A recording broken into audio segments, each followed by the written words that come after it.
Hi guys! For today's vlog, so 8 o'clock yung flight namin pabalik ng Sri Lanka. Nandito kami ngayon sa bahay ni Mama kasi nagluto siya. So ito yung mga specialty ng Lithuanian people sa pagluluto. So super masarap siya guys. So thank you Ma sa pagluto. So ayan, after nyan, uwi kami tapos magpack kami ng aming gamit. So before that, nagpicture-picture muna sila ni Olivia. Ayan, mana talaga sa lula, 'di ba? Maganda. Ayan guys, so super lamig na siya dito. Super na siya kalamig. So kailangan na namin talaga umuwi ng Sri Lanka kasi hindi na namin siya kaya. So anyway, ayan, bago kami umuwi para magpack, nagpunta muna kami doon sa dentist kasi magpaayos kami ng ngipin. So ayan guys, so travel kami papunta doon sa so ito yung dating ngipin ko guys kasi yung pasta sa harap, ayan yung linya niya parang matatanggal na siya, matagal na kasi yan siya. So after ko, si Danius na ang sumunod kasi nagpa-cleaning din siya at saka nagpasta ng ngipin niya. So ang purpose namin dito is yung pasta lang talaga kasi parang matatanggal na yung ngipin ko kasi yung last pasta ko is 2013 pa siya. So kailangan na siya palitan. So after ko, ito na yung after ng ngipin ko. Maganda naman siya guys, super maganda siya. Ayan, ano naman ako sa result niya, kaso sabi ko kung ganito lang man ang nabayaran namin na price, sana sa Pinas na lang ako nagpaayos. And then, dito na kami sa airport guys. Ayan yung mga bagahe namin. Ayan. Tapos, grabe siya. Umuulan siya. Tapos, malamig na maulan. So, finally, dito na kami nagapila. Grabe kataas ng pila dito sa airport na ito. So, ayan guys. From Vilnius na airport going to Istanbul sa Turkey is more than 3 hours siya.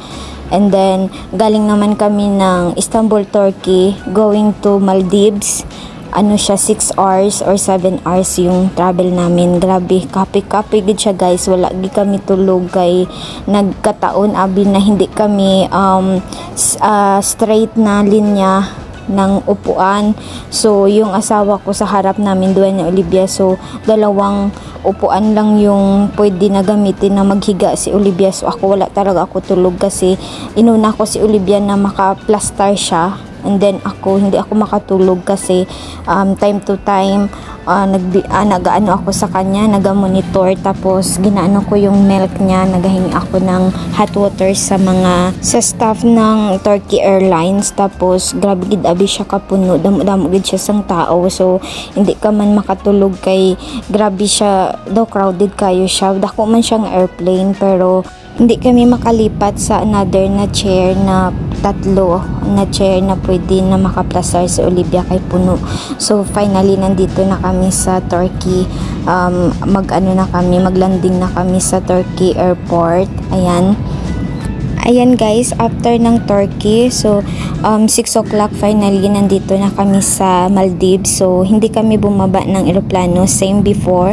Nag-pick up lang siya ng pasahero from Maldives going to Colombo, Sri Lanka na airport. So ayan, paakyat na kami guys. Tapos grabe pala talaga kaganda ang mga beach ng ng Maldives. Super gid siya kagwapo tan-awon sa taas. Nami gid siya as in. Kaya pala grabe gid siya ka-trending na parang dream destination gid siya. So at least nakita lang natin siya, hindi man natin napuntahan pero nakita natin kung gaano kaganda yung mga water, yung sa water niya gid sa gilid ang white sand, tanan makita mo gid siya guys, as in nami gid siya. Ayan guys, nandito na tayo sa taas. So dito sa taas, dito natin makikita ang napakagandang view. Ang water gid guys, grabe gid siya ka blue nami gid siya tan-awon. Tapos ng mga puti do mga isla na siya, makita mo nga itom. Tapos sa gilid niya ng puti amo na siya ang white sand. Tapos ang ilang water nami gid siya, as in super gid siya kanami. So ayan, after that dumating kami ng Colombo is 4 o'clock na ng hapon. Ayan, dito lang muna guys for today's vlog. Thank you for watching. Bye-bye!